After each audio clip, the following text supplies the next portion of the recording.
By election বলে এরকম হচ্ছে 26-এ পশ্চিমবঙ্গে বিজেপি সরকার করবে। ধরুন আমি উদাহরণস্বরূপ বলছি, কালিয়াগঞ্জ বাই ইলেকশন আমরা গতবার হেরে গেছিলাম।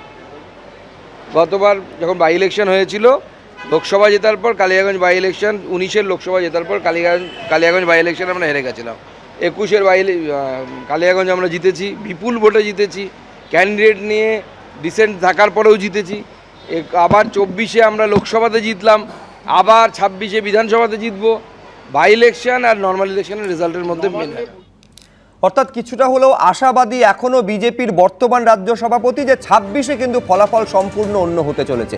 এবার বিজেপির প্রাক্তন রাজ্য সভাপতি দিলীপ ঘোষ কি বলছেন? ওরা করায় ওরাই জেতে।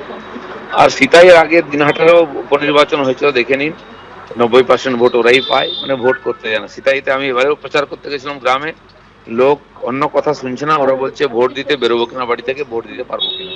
এই পরিস্থিতিতে ভোট হয়, সেই জন্য আমরাও খুব বেশি প্রত্যাশা করিনি ওখানে।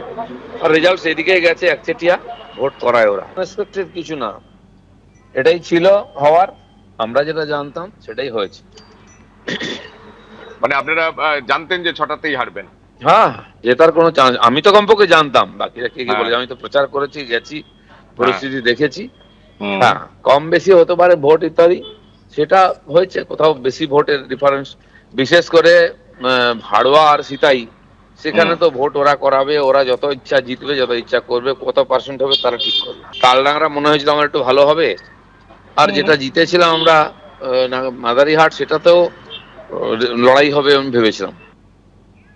ফলে এই হচ্ছে বিভিন্ন জায়গার ছবি আপনাদের সামনে আমরা রাখছি। এক এক করে আমি আরেকবার পরিসংখ্যানটা আপনাদের সামনে রাখি যে 6টির মধ্যে 4টিতে জয়লাভ করেছে তৃণমূল কংগ্রেস।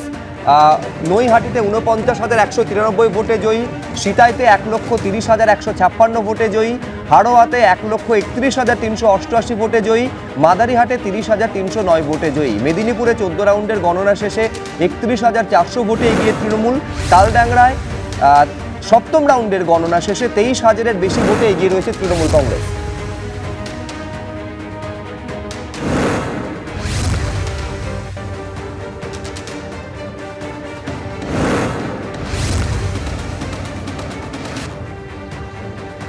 এবার নৈহাটি বিধানসভা কেন্দ্রে তৃণমূল কংগ্রেসের জয়লাভ করা, তৃণমূল প্রার্থীর জয়লাভ করা, এবং এই নৈহাটিতে যেখানে বিধায়ক ছিলেন, সেচমন্ত্রী ছিলেন পার্থ ভৌমিক, তিনি বলছেন প্রত্যাশিত জয়।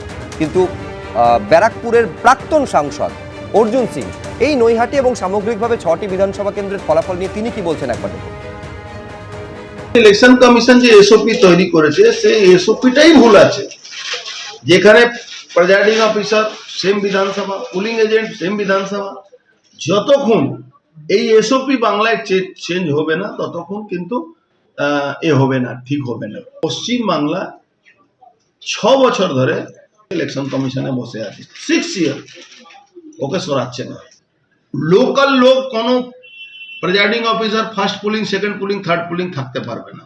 এখন মাইক্রো অবজারভার বলে শব্দটা উঠে গেছে, ওয়েবকাস্ট নামে একটা শব্দ নিয়ে আসে।